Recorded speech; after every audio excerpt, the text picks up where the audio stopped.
ಇನ್ನು ಸಾಮಾನ್ಯ ಹೆಣ್ಣು ಮಕ್ಕಳ ಗತಿ ಏನು? ರಮ್ಯಾ ವರ್ಸಸ್ ದರ್ಶನ್ ಪ್ರಕರಣಕ್ಕೆ ಮಹಿಳಾ ಆಯೋಗ ಎಂಟ್ರಿ ಕೊಟ್ಟಿದೆ. ಈಗ ರಮ್ಯಾ ವಿರುದ್ಧ ಸಾಮಾಜಿಕ ಜಾಲತಾಣದಲ್ಲಿ ಕಮೆಂಟ್ ವಿಚಾರಕ್ಕೆ ಸಂಬಂಧಪಟ್ಟಂತೆ ಸೈಬರ್ ಕ್ರೈಮ್ಗೆ ದೂರು ಕೊಡಲು ರಮ್ಯಾ ಅವರು ಮುಂದಾಗಿದ್ದಾರೆ.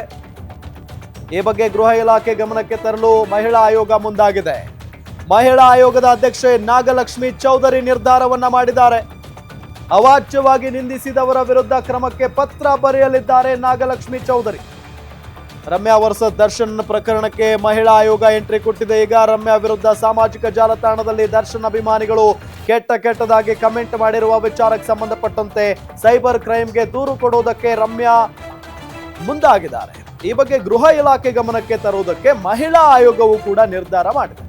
ಮಹಿಳಾ ಆಯೋಗದ ಅಧ್ಯಕ್ಷೆ ನಾಗಲಕ್ಷ್ಮಿ ಚೌಧರಿ ನಿರ್ಧಾರವನ್ನ ಮಾಡಿರುವುದು. ಅವಾಚ್ಯವಾಗಿ ನಿಂದಿಸಿದವರ ವಿರುದ್ಧ ಕ್ರಮಕ್ಕೆ ಪತ್ರ ಬರೆಯಲಿದ್ದಾರೆ ನಾಗಲಕ್ಷ್ಮಿ ಅನ್ನೋದು ಗೊತ್ತಾಗ್ತಾ ಇರುವಂತ ಸಂಗತಿ. ಸೊ ಒಂದು ಇತಿಶ್ರೀ ಹಾಡಬೇಕಲ್ವಾ ಈ ವಿಚಾರ.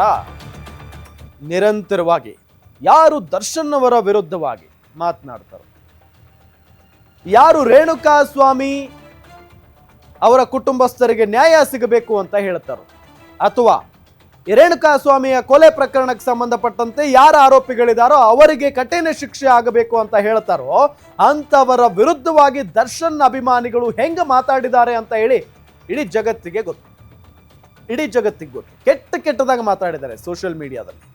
ಅದಾದ ನಂತರ ಕಮೆಂಟ್ಗಳನ್ನ ಮಾಡ್ತಾರೆ. ದರ್ಶನ್ ವಿರುದ್ಧ ಒಂದು ಪೋಸ್ಟ್ ಹಾಕಂಗಿಲ್ಲ, ಹೆಂಗ್ ಬೇಕು ಹಂಗೆ ಇಡೀ ವಂಶ ವೃಕ್ಷನೇ ಹೊರಗೆ ತೆಗೆದು ಬಿಡ್ತಾರೆ. ಅಷ್ಟು ಕೆಟ್ಟದಾಗಿ ಅಶ್ಲೀಲವಾಗಿ ಮೆಸೇಜ್ ಮಾಡ್ತಾರೆ, ಕಮೆಂಟ್ಗಳನ್ನ ಮಾಡ್ತಾರೆ. ಇವರ ವಿರುದ್ಧ ಬೇರೆ ದೊಡ್ಡ ಸೆಲೆಬ್ರಿಟಿಗಳು ಕೂಡ ಸುಮ್ಮನೆ ಇದ್ದಾರೆ.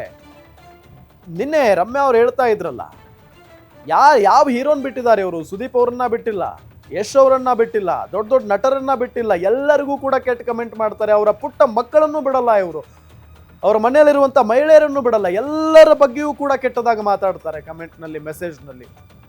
ಇವರಿಗೂ ರೇಣುಕಾ ಸ್ವಾಮಿಗೂ ಏನು ವ್ಯತ್ಯಾಸ ಇದೆ ಅನ್ನೋ ನಿಟ್ಟಿನಲ್ಲಿ ಮಾತಾಡಿದ್ರು ರಮ್ಯಾ. ಅದಾದ ನಂತರ ಈಗ ಕಂಪ್ಲೇಂಟ್ ಕೊಡೋದಕ್ಕೆ ಮುಂದಾಗಿದ್ದಾರೆ ನಟಿ ರಮ್ಯಾ ಅವರು.